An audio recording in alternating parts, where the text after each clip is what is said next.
Hello everyone, welcome back to Daya Patel e learning zone. तो last lecture में हमने कुछ देखा था कि टाइम सीरीज क्या होता है, टाइम सीरीज की डेफिनेशन देखी थी, उसके कंपोनेंट के कुछ नाम भी देखे थे। मैंने बोला था कि अभी ट्रेलर रिलीज होगा, उसको डिटेल में हम नेक्स्ट लेक्चर में पढ़ेंगे। तो यस, आज के लेक्चर में हम वही पढ़ने जा रहे हैं। इसके अलावा लास्ट लेक्चर में हमने देखा था कि टाइम सीरीज में जो ट्रेंड लाइन होती है, उस ट्रेंड लाइन को ऑब्टेन करने के लिए कौन कौन सी मेथड होती है। तो उस मेथड के लिए हमने देखा था कि there are 3 methods. First one is a graphical method, second one is a list square method, and the third one is a moving average method. Yes, I hope you remembered this. Okay, अगर आपने last first lecture जो है इस lecture का, वो अगर नहीं देखा इस चैप्टर का फर्स्ट लेक्चर, तो आप लिंक में डिस्क्रिप्शन में जाकर लिंक चेक कर सकते हो। पहले वो वाला आप वीडियो देख लीजिए, उसके बाद ये वाले वीडियो पे आना, सो दैट आपका एक जो चैप्टर का पूरा क्या बोले सीक्वेंस जो है वो बना रहे। ठीक है, सो आज के हम इस लेक्चर में बहुत ही इंपॉर्टेंट थियरी जो है इस चैप्टर के लिए वो डिस्कशन करने वाले हैं। अब मैंने आपको बोला था कि बहुत ही इंपॉर्टेंट होते हैं क्या चीज, तो बोले components of time series. Component of time series. So there are mainly 4 components. The first one is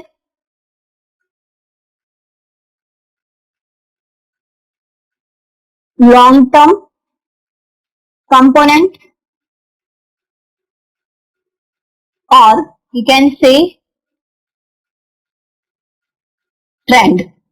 उसका सेकेंड जो नेम है वो है ट्रेंड। जो सेकेंड कंपोनेंट है वो है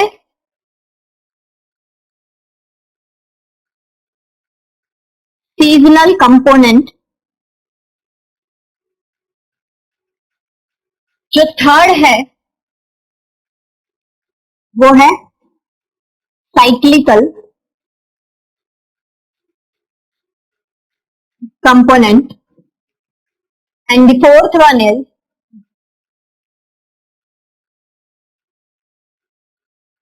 रैंडम और irregular component. Then so यहां पर टोटल कितने हैं? 4 component. First of all component का मतलब क्या होता है, तो जो भी हमारी टाइम सीरीज है, मैंने आपको बोला था टाइम सीरीज का मतलब कि हमने जो भी डेटा कलेक्ट किया है उसको हम क्या करते हैं, क्रोनोलॉजिकल ऑर्डर में अरेंज करते हैं। तो वो जो भी अरेंज किया है डेटा, उसके ऊपर से हम क्या करने वाले हैं, फ्यूचर के कुछ डेटा जो है वो प्रिडिक्ट करने वाले हैं। नाउ प्रिडिक्शन के टाइम पे हमें कुछ चीजें ध्यान में रखनी पड़ती हैं कि हमेशा जो भी हम डेटा है उसको प्रिडिक्ट करेंगे तो उसका एक रिलायबिलिटी कितना होता है वो डिपेंड करता है in the on the component. मतलब कंपोनेंट किस साइड से है, टाइम सीरीज का जो कंपोनेंट है वो अलग अलग तरीके से ट्रेंड लाइन को, या आप जो बोलो ट्रेंड को, या आप जो प्रेडिक्शन कर रहे हो उसके अलग अलग इफेक्ट करते हैं। तो ये जो कंपोनेंट्स हैं बहुत ही इंपॉर्टेंट है टाइम सीरीज की जब भी आप स्टडी कर रहे हो तब। ठीक है, अच्छा आप बोलो हमको कहाँ टाइम सीरीज की स्टडी करनी है, हमारे लिए क्यों इंपॉर्टेंट है? अच्छा आपके लिए इंपॉर्टेंट है क्योंकि आपको 100 मार्क्स का पेपर बोर्ड में अचीव करना है। ठीक है, अगर ये जो आपको आप देने वाले हो पेपर जो 100 मार्क का, उसमें 2 या 3 मार्क की थियरी इस चैप्टर से कंपलसरी रहेगी। वो सेक्शन सी या डी का एक क्वेश्चन जो थियरी का रहता है, ये 4 में से एक आने का चांसेस सबसे ज्यादा है। इन केस आपका 2 मार्क का एक क्वेश्चन रहा तो इसको इंडिविजुअली इसमें से एक आपको एक्सप्लेन करना रहेगा।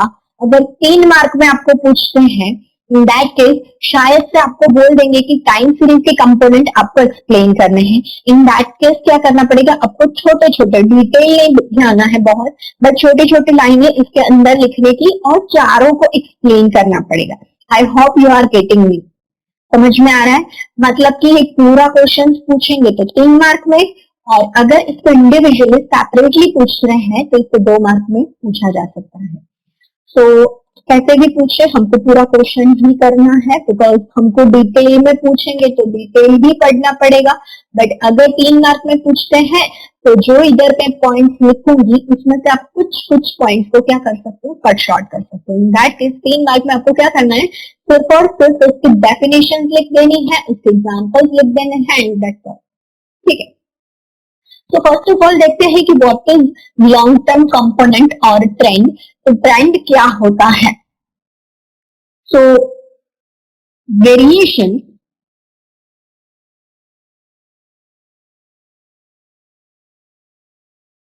seen in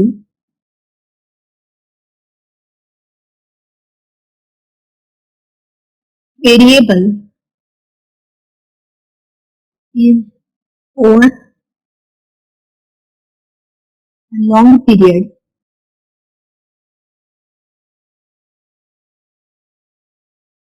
of time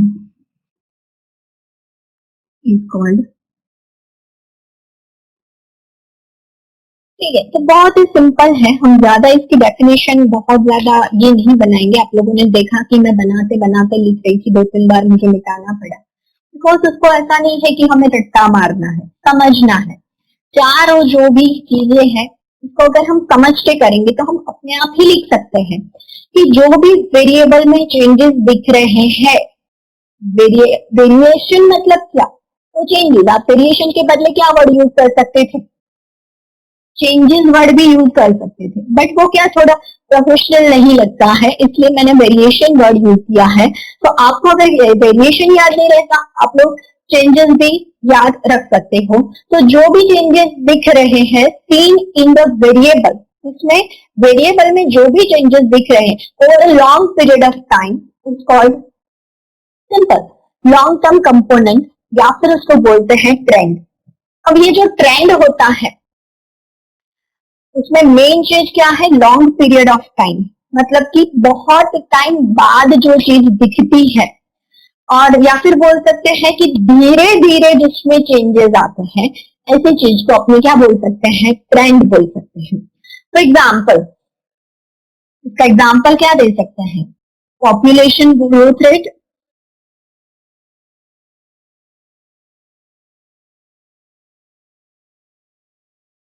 क्या पॉपुलेशन ग्रोथ रेट रातों रात बढ़ जाने वाला है? नो, ये स्लोली स्लोली बढ़ेगा, बट देन लॉन्ग रन में बढ़ा हुआ नजर आएगा। समझ में आ रहा है? सो पॉपुलेशन ग्रोथ रेट बोल सकते हैं। The second example is child mortality rate. Child mortality rate, now child mortality rate जो है उसका मतलब इफेक्ट क्या होता है, वो डिक्रीज होना जानता है। इसकी तासीर जो होती है, कैरेक्टरिस्टिक होता है, child mortality rate day by day increase नहीं होता, वो क्या होता है, डिक्रीज होता है, राइट। सो चाइल्ड मोर्टालिटी रेट जो डिक्रीज होता है वो रातों रात नहीं होगा, वो भी एक लॉन्ग पीरियड के बाद होता है, राइट फ्रेंड्स। तो एक एग्जाम्पल होते हैं जिसमें स्लोली स्लोली चेंज होके जो चेंजेस है वो कलेक्टिवली बहुत साल बाद दिखते हैं, तो उसको हम क्या बोल सकते हैं, ट्रेंड लाइन। ठीक है, गर्ल्स तो ट्रेंड को इजीली अंडरस्टैंड कर सकती है, उनको तो पता ही होता है कि क्या ट्रेंड है, क्या ट्रेंड मार्केट में चल रहा है, ऐसा तो लोग बार बार यूज करते हैं। तो वो लोगों के लिए ट्रेंड अंडरस्टैंड करना बहुत इजी बात है। ट्रेंड मतलब सिंपली जो लॉन्ग टर्म में चेंजेस आते हैं। आजकल सिंपल जो है स्ट्रेट लाइन कुर्ती का ट्रेंड चल रहा है, जबकि 1 या 2 साल पहले अनारकली कुर्ती का ट्रेंड चल रहा था। तो ट्रेंड का मतलब सिंपली अपने जो बोल सकते हैं कि 2-3 साल तक जो सेम ऐसी पैटर्न वाली जो चीजें अपने पहनते रहते हैं। आजकल जो लाइनिंग का ट्रेंड है वो कुछ सालों पहले चेक्स का ट्रेंड होता था। ये टाइम पुरानी ओल्ड, मैं थोड़ी आपके जमाने की नहीं हूँ, तो अभी भी मैं ओल्ड ट्रेंड में चल रही हूँ। एनीवेज थोड़ा जॉकिंग था, कुछ नहीं। तो हम बोल सकते हैं कि स्लोली चेंज आएगा बट लॉन्ग टर्म में चेंज आएगा, तो उसको बोल सकते हैं हम ट्रेंड। ठीक है, तो ट्रेंड जो होते हैं वो हमेशा कैसे होंगे, इट मे बी रेगुलर, और इरेगुलर। रेगुलर भी हो सकते हैं एंड इरेगुलर भी हो सकते हैं, ठीक है। सो बेसिकली रेगुलर ट्रेंड मतलब जो थोड़े साल बाद पता ही है कि रिपीट होने ही वाला है, वो हो गया रेगुलर। कभी कभी क्या होता है, ये जो ट्रेंड होता है वो एकदम से ज्यादा मतलब अनएक्सपेक्टेडली चेंज हो जाता है, दैट इज इरेगुलर ट्रेंड। मतलब इसमें जो चेंजेस होते हैं वो रेगुलर भी हो सकते हैं एंड फ्रेंड्स इरेगुलर भी हो सकते हैं। नाउ ये जो लॉन्ग पीरियड है, तो लॉन्ग मतलब कितना लॉन्ग, इतना इतना इतना या इतना लॉन्ग, कितना लॉन्ग, तो एक डिपेंड करता है। तो ये जो लॉन्ग टर्म है, term long term is totally depend on variable। समझ में आया? ये जो टर्म लॉन्ग टर्म है वो टोटली वेरिएबल पर डिपेंड करता है कि वेरिएबल कैसा है। अगर हम एग्रीकल्चर प्रोडक्टिविटी की बात करते हैं, एग्जाम्पल एग्रीकल्चरल प्रोडक्टिविटी की बात करते हैं,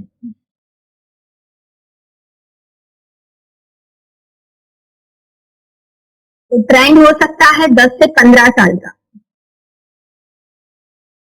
लॉन्ग टर्म क्या हुआ, 10 to 15 ईयर्स, क्योंकि एग्रीकल्चर प्रोडक्टिविटी एक दो साल में नहीं बढ़ जाएगी। इसको अगर चेंजेस करने हैं तो आप लोगों ने देखा होगा, नहीं देखा शायद इकोनॉमिक्स में, अब आप देखोगे एग्रीकल्चर का एक स्पेशली आपको चैप्टर दिया है, तो उसमें आपको दिखेगा कि एग्रीकल्चर में चेंजेस लाने के पीछे हमारे 50 साल चले गए, तब जाके अब एग्रीकल्चर में हम कुछ चेंजेस कर पाए हैं, right. So that is long term का मतलब मिनिमम 10 to 15 ईयर्स। समझ में आ रहा है? अब अगर हम बात करते हैं इंडस्ट्रियल प्रोडक्शन की,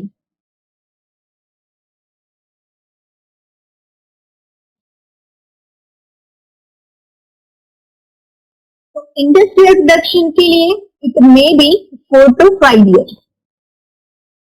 किसी भी इंडस्ट्री को ग्रो करना है, आप लोग देख रहे हो कि भाई जियो जस्ट 5 to 10 ईयर्स के अंदर ही इतना ज्यादा फूला फला हुआ है।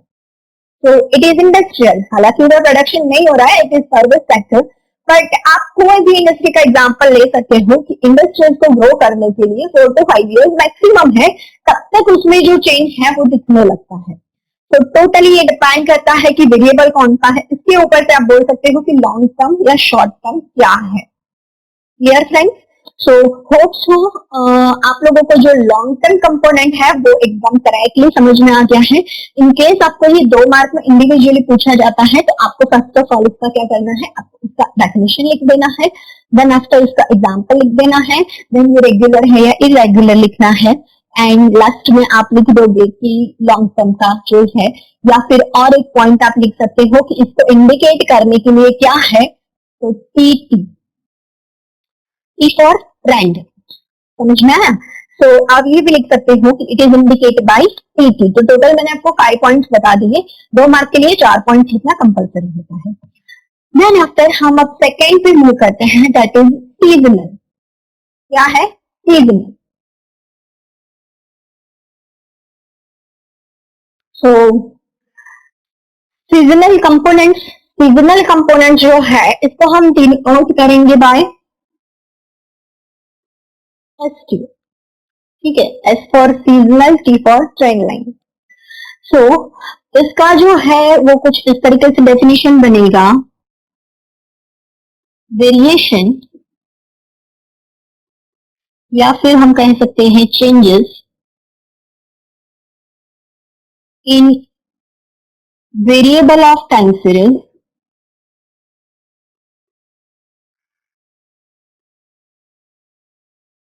at fixed period of time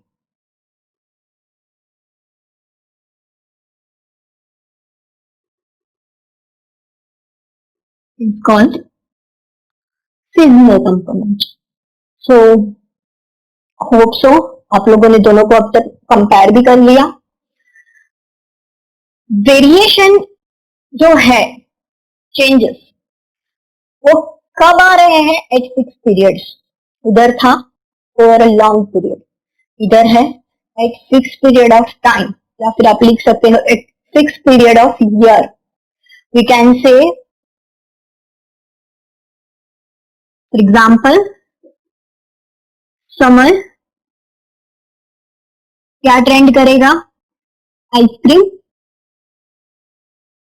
summer में क्या होगा? आइसक्रीम बढ़ेगा ही बढ़ेगा. विंटर और मानसून चल रहा है तो आइसक्रीम का उतना ज्यादा डिमांड नहीं होगा. अगर हम बात करते हैं मानसून, तो मानसून के अंदर किस चीज की डिमांड बढ़ती है भाई? बोलो. Raincoat, obviously.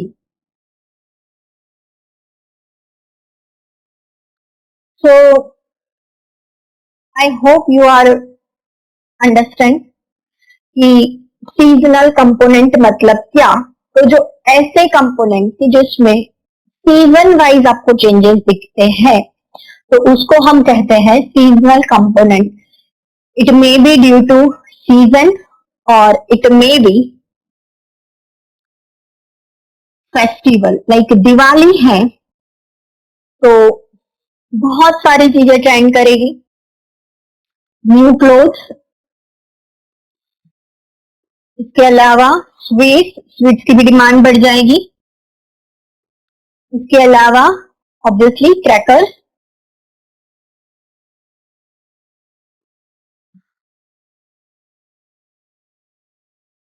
Right.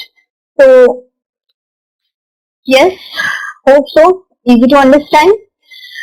Season that doesn't mean कि हम सिर्फ नेचुरल वाले सीजन की बात करेंगे. सीजनल मतलब सिंपली जो एक पता है कि ये वाले हमारा जो प्रोडक्ट है वो कब ज्यादा पिक लेवल पर जाएगा, तो उसको बोलेंगे हम seasonal change. That is it may be summer, monsoon और विंटर.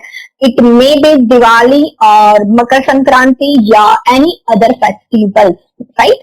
तो पता होता है कि भाई जो काइट्स वगैरह की डिमांड है वो कब आएगी? संक्रांति पे ही आएगी.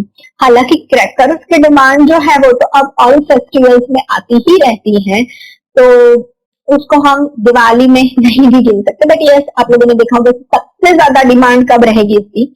दिवाली में. ओके फ्रेंड्स, अगर बात करते हैं हम इसके रेगुलरिटी की और इरेगुलरिटी की, तो ये एकदम टोटली कैसा होता है? रेगुलर होता है. मतलब कि दिवाली पे स्वीट्स की डिमांड बढ़ेगी ही बढ़ेगी, न्यू क्लोथ्स की डिमांड बढ़ेगी ही बढ़ेगी, एंड समर में आइसक्रीम की डिमांड बढ़ेगी ही बढ़ेगी. समझ में आ रही है चीज? Yes. So it is totally regular, क्योंकि सीजन है तो आपको पता ही है कि कौन से मंथ में हमारा जो प्रोडक्शन है वो हमें बढ़ाना है, कौन से मंथ में हमारा सेल्स जो है वो सबसे ज्यादा पीक लेवल पे होगा. So seasonal component is totally regular. समझ में आ रहा है? और आप आगे क्या लिख सकते हो उसमें? बस हो गए 4 पॉइंट हमारे, 1, 2, 3 एंड 4. ठीक है. उसके बाद साइक्लिकल कंपोनेंट. तो साइक्लिकल कंपोनेंट्स को हम डिवोट करेंगे बाय सीटी. क्या? सीटी. अब यहाँ पे हमारी डेफिनेशन कुछ इस तरीके से है. Variation due to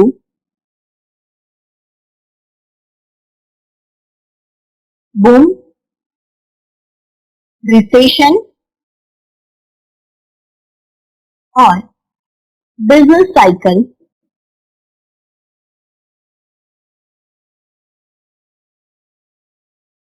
in variable of time series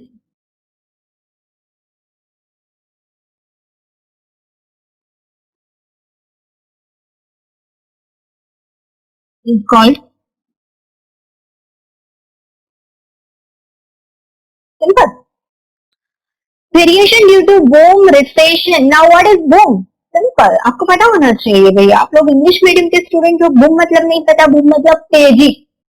समझ में आ रहा है? तेजी एंड मंदी वर्ड तो सुना है ना. तो तेजी का मतलब होता है बूम कंडीशन और मंदी का मतलब होता है रिसेशन. ठीक है. तो अभी क्या चल रहा है? बूम या रिसेशन? ऑब्वियसली रिसेशन चल रहा है अभी ड्यू टू लॉकडाउन पीरियड. सो हाल फिलहाल रिसेशन चल रहा है.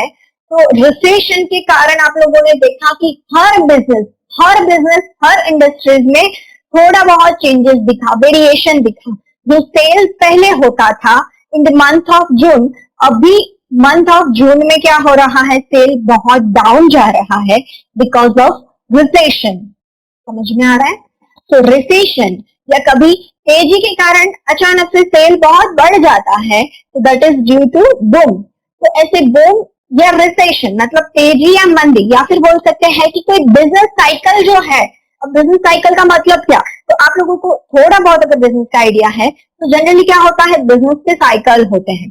कुछ बिजनेस 3-4 साल तक बहुत अच्छे से परफॉर्म कर लेते हैं, बट देन कुछ नया मार्केट में उसका कोई कंपटीटर आता है, या कोई भी मार्केट में गवर्नमेंट की पॉलिसी चेंज करी, ऐसे कोई भी एक्सटर्नल रीजन के कारण वो बिजनेस थोड़ा स्लो डाउन जाता है, तो that is called business cycle. So business cycle जो है उसके कारण भी जो चेंजेस आते हैं in the sale, in the production, तो हम बोल सकते हैं दैट इज साइक्लिकल चेंजेस। समझ में आया? तो ये साइकिल है, एक तेजी मंदी तेजी मंदी, तो इसीलिए इसको क्या कहेंगे हम, साइक्लिकल कंपोनेंट। ठीक है, फॉर एग्जाम्पल अभी का मैं रिसेंट ले लेती हूँ लाइव, ताकि आपको याद रह जाए। डिक्रीज इन सेल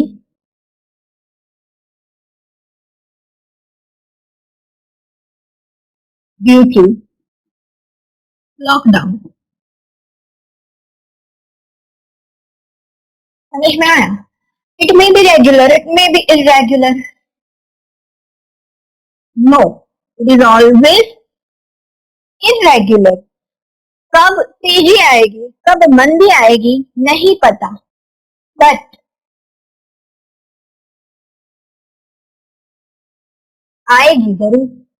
तेजी के बाद मंदी और मंदी के बाद तेजी, एक दिन रात जैसा चक्र है। समझ में आया? बट दिन रात का चक्र थोड़ा क्या है, रेगुलर है। पता ही है कि भाई 12 घंटे के बाद दिन होगा, 12 घंटे के बाद रात होगी, पता ही है। बट तेजी मंदी का जो चक्र है वो कुछ ऐसा है कि आप प्रिडिक्ट नहीं कर पाओगे। अचानक से वर्ल्ड लेवल की इकोनॉमी में कोई ऐसे चेंजेस हुए कि जिसके कारण मार्केट में तेजी आई, तो डेफिनेटली आपके बिजनेस के ऊपर वो इम्पैक्ट करेगी ही करेगी। बट ऐसा चेंज कब आएगा किसी को नहीं पता होता। क्या किसी को पता था in the month of January कि लॉकडाउन होगा? नहीं पता था, राइट? तो मंदी आएगी या तेजी आएगी ये हम कभी प्रिडिक्ट नहीं कर सकते 100%। समझ में आया? तो it is always irregular, but regular इसलिए बोलेंगे क्योंकि आएगी वो पक्का पता है। 4-5 साल से तेजी चल रही है तो मार्केट में कुछ ऐसा जरूर होगा कि जिसके कारण मंदी आएगी। मतलब ऐसा नहीं है कि तेजी सालों साल चलती रहेगी, मंदी सालों साल चलती रहेगी, ऐसा नहीं है। साइकिल है, घूमेगी तो सही। थोड़ी लेट घूम सकती है या थोड़ी जल्दी घूम सकती है, बट घूमेगी। So it is right, clear? और दैट्स ऑल, 4 पॉइंट्स हो गए इसके। इसके बाद last one is a random and irregular component. अब इसको हम बोलेंगे आरटी। Very simple. अब यहां पे हम बोलेंगे the component which arise after elimination of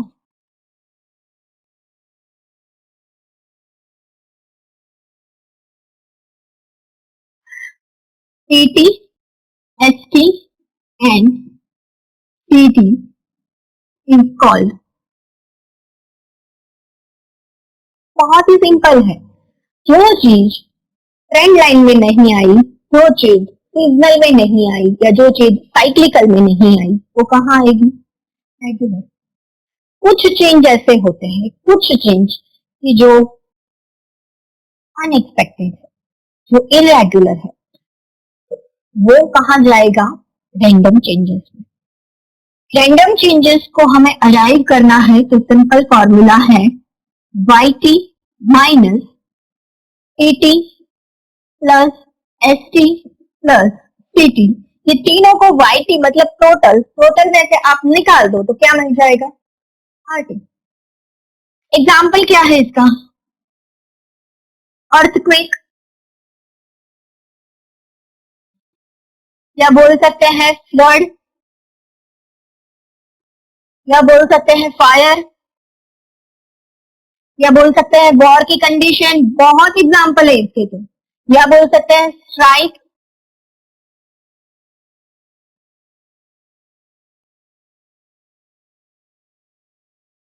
बहुत सारे एग्जाम्पल है।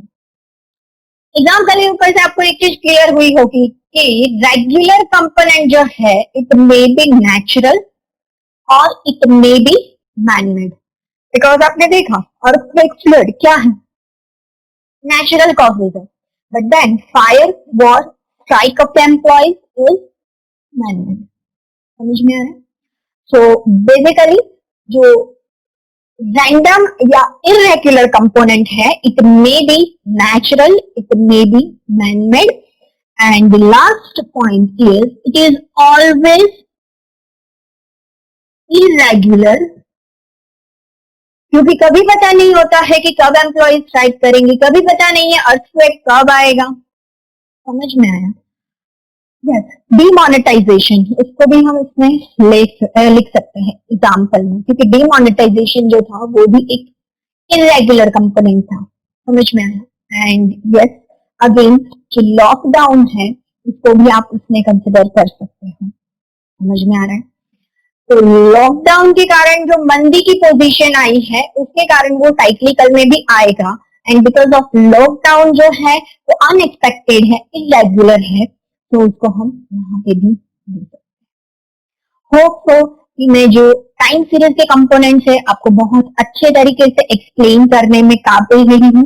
अगर आपको समझ में आ गया है then hit this icon, and अगर आपको समझ में नहीं आया है then let me know in the comment section. Video पसंद आया है तो लाइक करना है, नहीं पसंद आया तो डिसलाइक भी कर सकते हो, एटलीस्ट पता तो चलेगा मुझे कि क्या प्रॉब्लम है।